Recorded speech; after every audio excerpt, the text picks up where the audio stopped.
What's up, YouTube? Welcome back.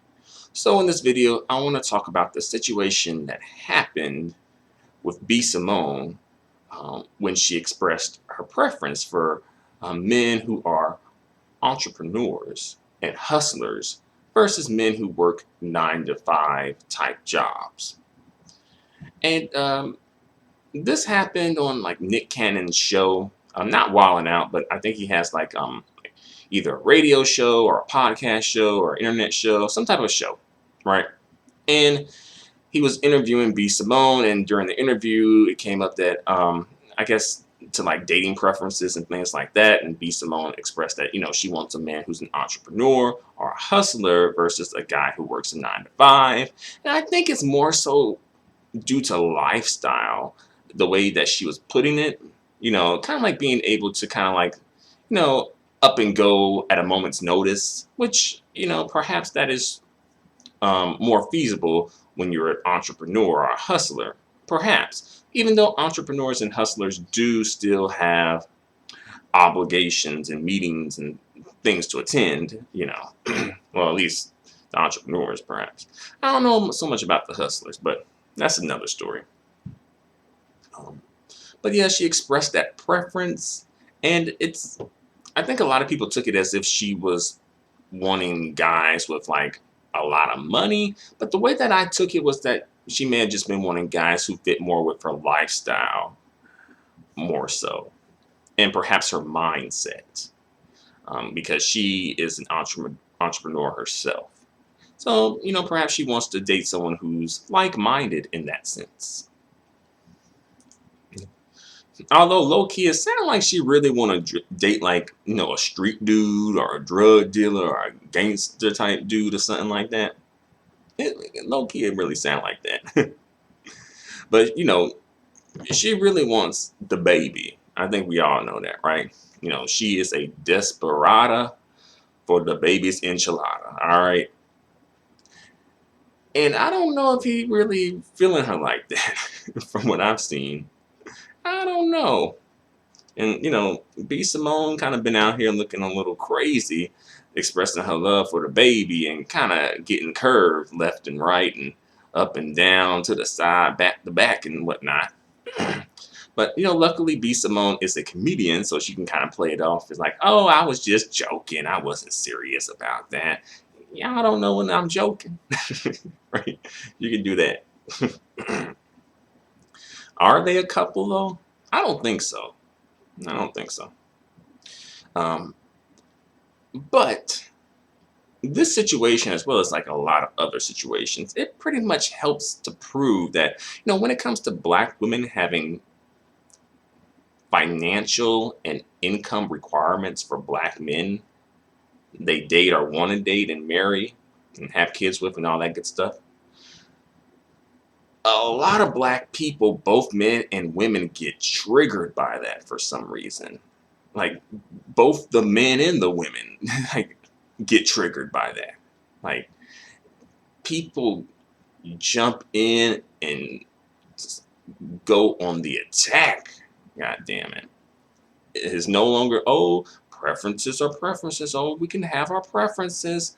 We can't make folks like us. Everyone's not going to like you. It's none of all that shit goes out the window. When particularly when the average black man feels like they've been hit, then all that shit goes out the window, and then a lot of people in the community come together and attack, shame, guilt, you know, very much. So it shows that, we can come together when need be, right? We can come together. We just have to have something that really triggers us all that we care about, right? Just like this current situation at hand with, police brutality right now, right? But good for Simone, or rather B. Simone, that she didn't, um, back down. She didn't apologize. I think she tried to clarify some things, but ultimately she stood firm on what she said. You know, and as well, black people in the black community are hella quick to cancel a black woman. Like, god damn. Like, like there is a petition to get B Simone fired from Wildin' Out over this comment. Like, people acting like she just done dissed the whole black male collective altogether. Yeah.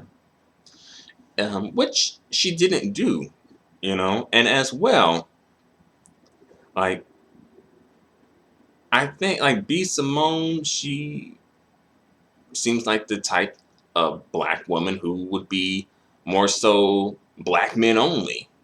You know, she wouldn't even be like a swirler or anything. I don't know her. I don't know for sure though, but it seemed like she, based on the type of dude that she looking for or seemed to be looking for, it seemed like she would probably be like a black woman only type of black woman, or a black man only type of black woman. Um, and perhaps maybe even be a part of the, Mammy Pick Me Meal Brigade, perhaps. But, that brigade has definitely flipped the script and turned on her if she was a part of it.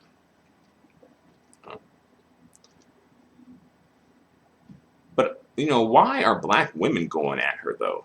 That's the question that pops up for me, too. Like, I can understand black men, but black women oftentimes really seem to jump at the chance to drag other black women for some reason.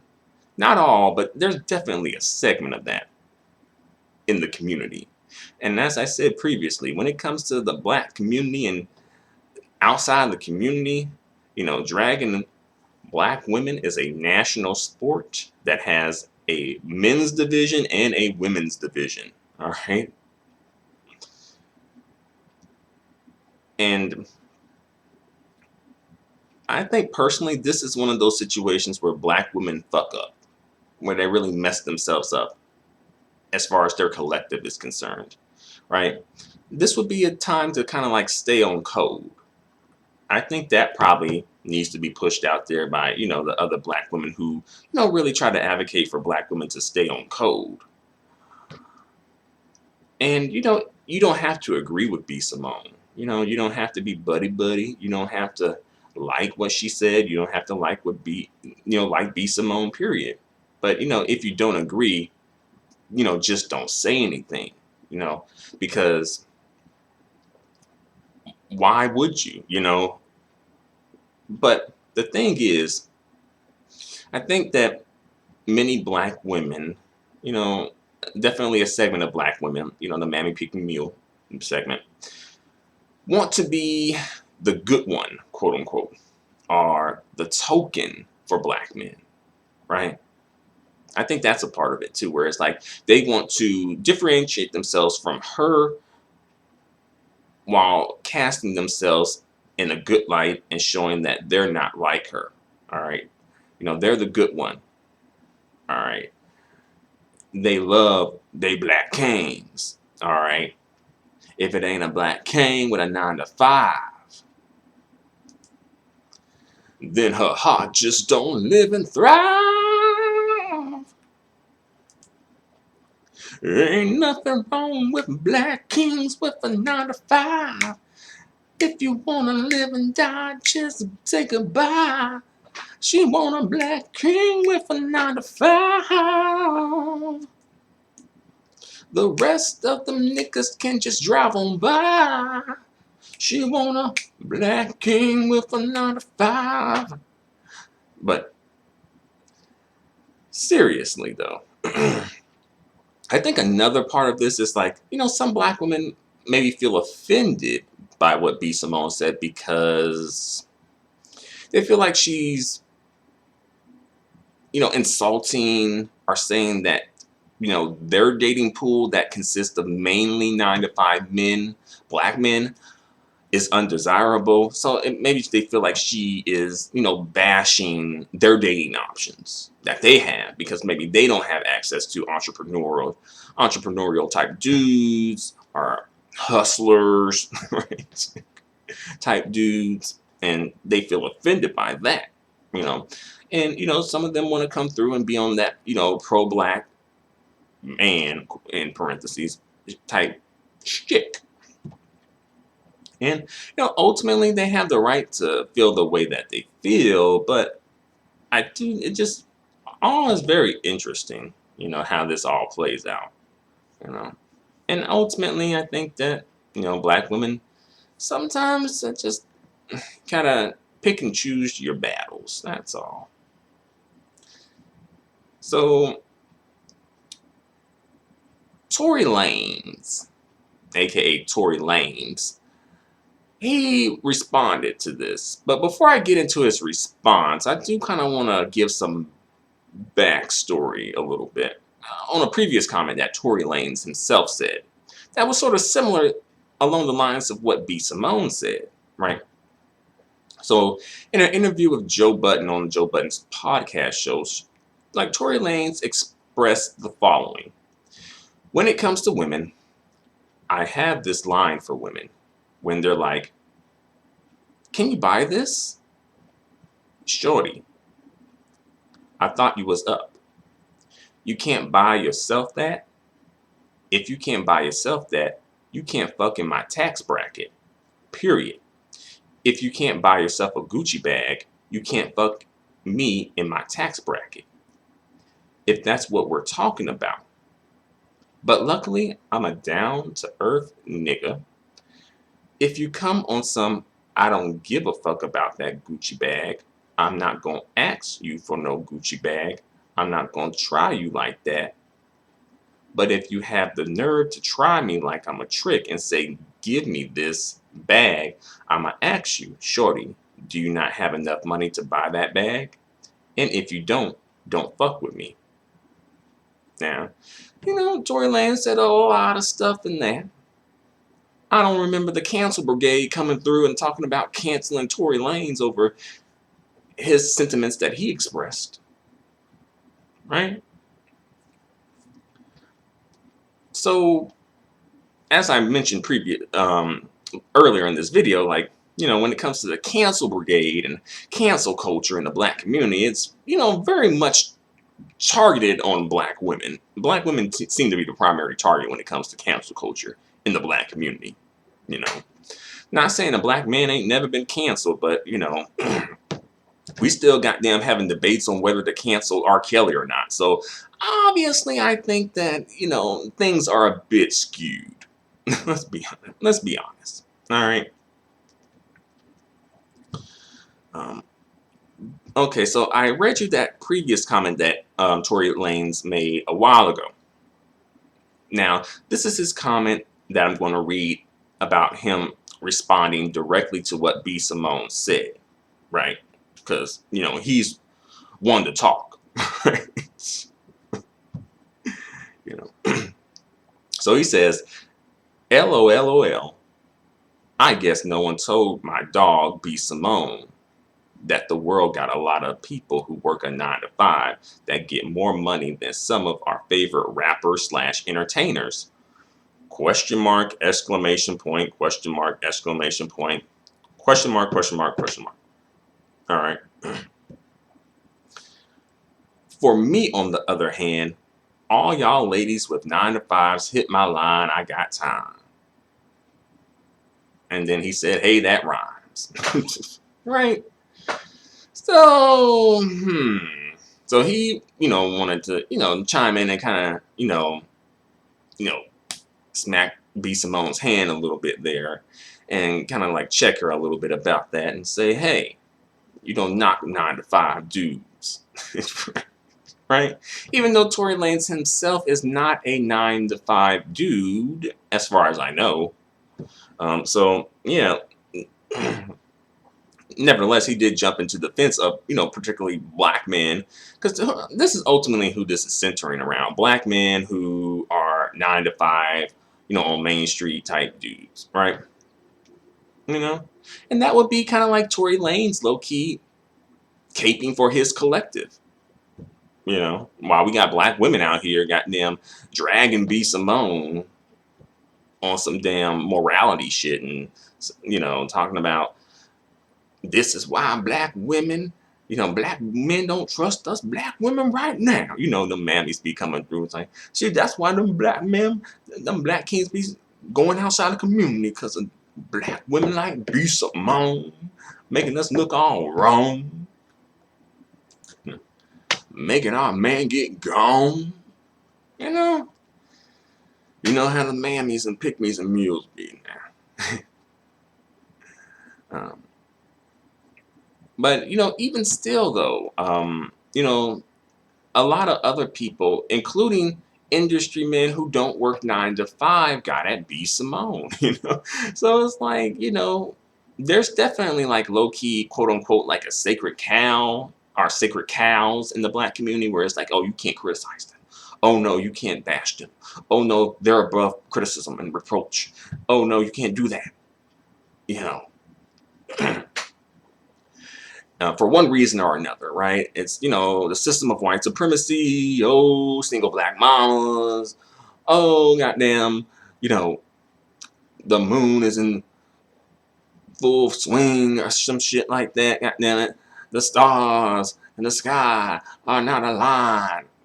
Just just anything, right? Anything to avoid criticism, right? Even though what she said wasn't really even that bad. And, some people were coming for B. Simone saying that, basically she ain't really all that to be making demands like that.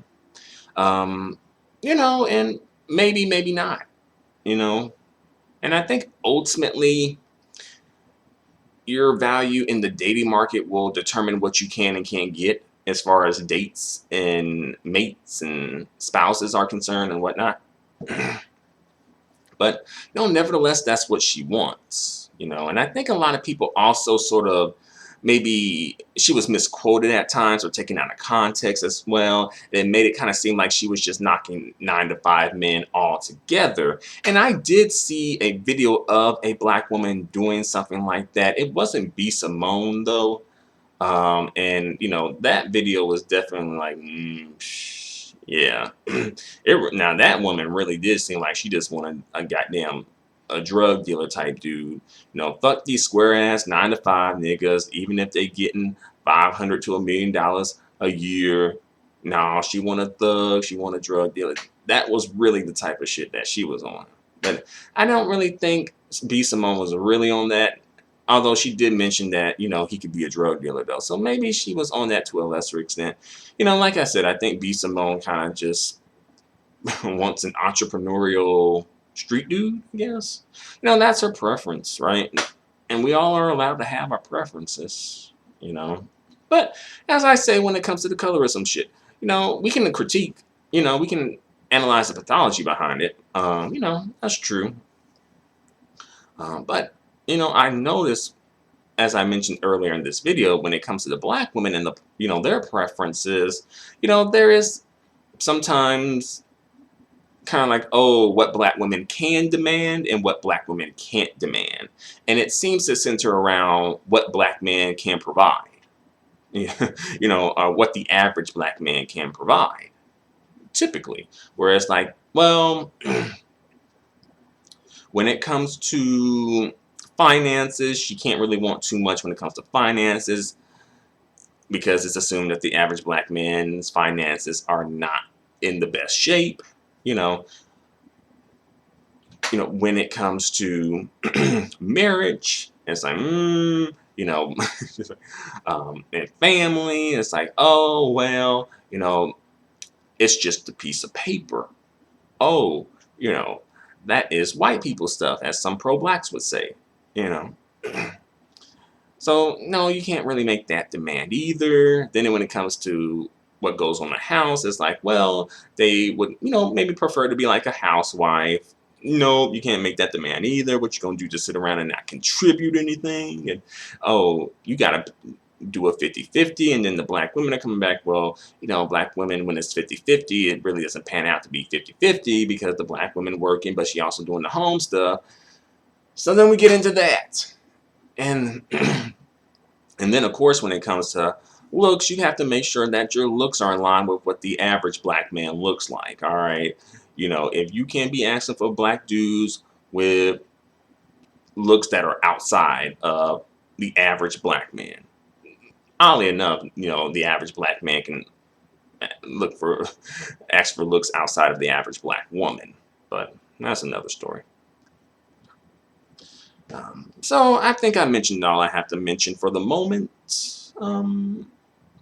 You know, but yeah, um, again, just recently, as I mentioned previously, like, Trina's been, they going at the cancel culture in the black community targeted Trina. Did they target, not even Tory Lanez, but target YG yet? You know, it's like, where's the cancel culture when we really do need to cancel some goddamn people? Like, say R. Kelly, like, he should have been canceled, but we still like, well, Kanye West,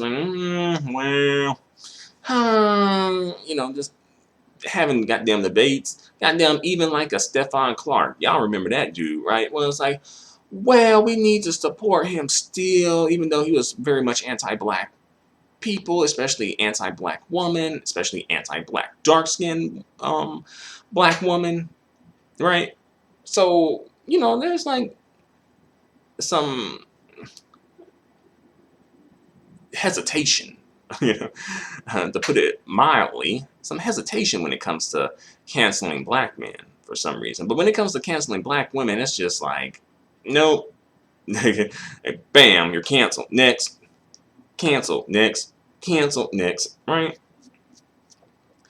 And also, I guess one more thing I can mention, not necessarily related to this topic, but when it comes to who we feel that is worthy of advocacy when it comes to being victims of police brutality and violence and things like that,